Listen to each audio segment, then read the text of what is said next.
Dalam dunia pekerjaan ni ataupun dalam situasi apa pun, kita sebenarnya ada hierarki ataupun ada tingkatan, termasuklah dalam dunia pekerjaan lah. Dalam dunia pekerjaan ni kita ada paymaster, kita ada orang yang bayar gaji dan kita ada orang yang dapat gaji lah. Apa yang berlaku ialah banyak waktu paymaster ataupun golongan yang membayar, biasanya golongan yang bayar ni ialah golongan yang pemikir.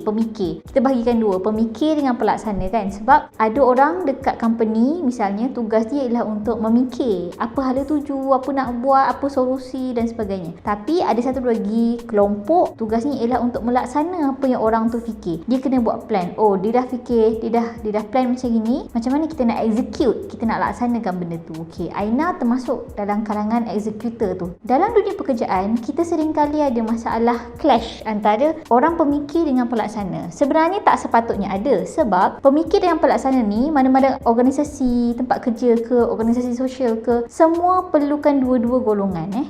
Kalau tak ada satu, kita akan tempang. Tapi apa yang senang terjadi bila kita masuk kerja, ada setengah orang dia rasakan yang tempat dia ataupun dia, mungkin kalau dia duduk dekat golongan pemikir, dia rasa dia lebih baik daripada golongan pelaksana.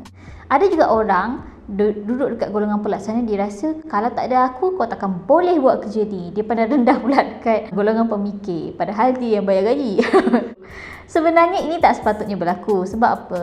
Bila golongan pemikir ataupun satu kelompok dah selesaikan tugas mereka, plan, fikir, apa semua ni, kelompok lain, kelompok pelaksana ni kena execute, kena buat. Ini nampak kan dia punya simbiosis ataupun saling melengkapkan lah. Tapi yang berlaku macam nak cakap tadi, kita akan pandang rendah. Kenapa kita pandang rendah? Sebab kita rasa kita superior lah. Kita rasa kita boleh buat segalanya. Sedangkan hakikatnya benda yang kelakar ialah kita tak boleh pun buat segalanya. Contoh mudah saja. Kalau kita rasa kita ada orang tukang buat air dekat office tu kan, kita rasa macam kerja dia macam remeh. Tapi sebenarnya kita perlukan dia juga, kita cari dia juga. Kita rasa dia macam kerja kau buat air je kan, macam budak-budak intern. Tapi bila tak ada dia, chaos juga. Jadual tak tersusun, meeting tak ada siapa note, lepas tu meeting tak ada siapa nak entertain orang-orang. Entertain orang ni is another skill yang memerlukan kesabaran sebenarnya. Sebab bila kita jadi golongan pelaksana, kita cover ataupun kita encounter, kita jumpa banyak orang. Bila kita jumpa banyak orang, kita kena ada people skill. Kita kena ada skill yang bolehkan kita untuk berkomunikasi dengan baik dengan orang lain. The best thing bila berhadapan dengan situasi ni, kalau macam korang rasa korang dipandang remeh oleh rakan kerja korang. Sebab job scope korang cumalah tukang buat air, susun jadual, customer service ke misalnya, korang rasa macam aku ni kerja customer service je. Stop rasa macam itu. Sebab setiap posisi ada dia punya function ataupun dia punya fungsi. Walaupun kita rasa kecil, tapi sebenarnya kita menghaluskan lagi perkara yang sedang berjalan tu. Mungkin kalau kita tak ada, benda tu tak akan jadi smooth macam itu. Orang atas tak akan jadi senang ataupun semudah itu untuk akses keadaan tu. Kita kena fikir macam ini. It could lead to negative vibe sebenarnya, dan kita akan rasa toxic dengan environment kita. The moment kita rasa toxic itulah, kita kena sedarkan diri kita balik yang kita ni di tempat kerja ada fungsi kita, ada sebab kenapa kita dapat gaji kita yang nilainya macam itu, dan kita kena tahu self-worth ataupun nilai diri kita sendiri. Barulah kita tak akan rasa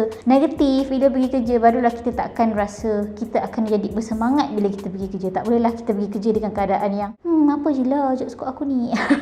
Janganlah pergi kerja macam itu. Sedih Nox. Dah lah susah nak dapat kerja sekarang. Lepas tu kalau kau berhenti pula daripada kerja sebab rasa benda-benda remeh macam gini, yang kita boleh settle sebenarnya kalau kita duduk dengan diri kita, kita yakin dengan diri kita. So kita tak nak, kita nak elakkan benda-benda tu berlaku. Kita kena pastikan kita sendiri tahu hierarki dunia pekerjaan. Ada orang yang fikir, ada orang yang gerak atau laksanakan. Kalau duduk di mana-mana posisi ni sekalipun, kita tak boleh pandang rendah kepada golongan yang ada dekat opposite tu. Macam kita nak pandang rendah dekat makcik sapu sampah ke apa kan, kita rasa macam makcik ni sapu sampah je, kalau tak ada dia pun orang yang boleh buat. Okey lah, kau carilah tukang sapu lain. Kau tetap kena cari tukang sapu juga kan, sebab tetap kena ada tukang sapu. Kau tak nak pun sapu office kau sendiri, macam gitu. So keperluan untuk ada golongan lain, kelompok lain dalam bekerja ni memang satu benda yang tak boleh dinafikan. There's no space ataupun there's no room untuk kita pandang rendah pada bidang kerja orang lain, pandang rendah pada job scope kerja orang lain. Hentikan semua benda yang toksik dan negatif ni, dan tolonglah positifkan environment kerja kita supaya kita taklah stres. Okay?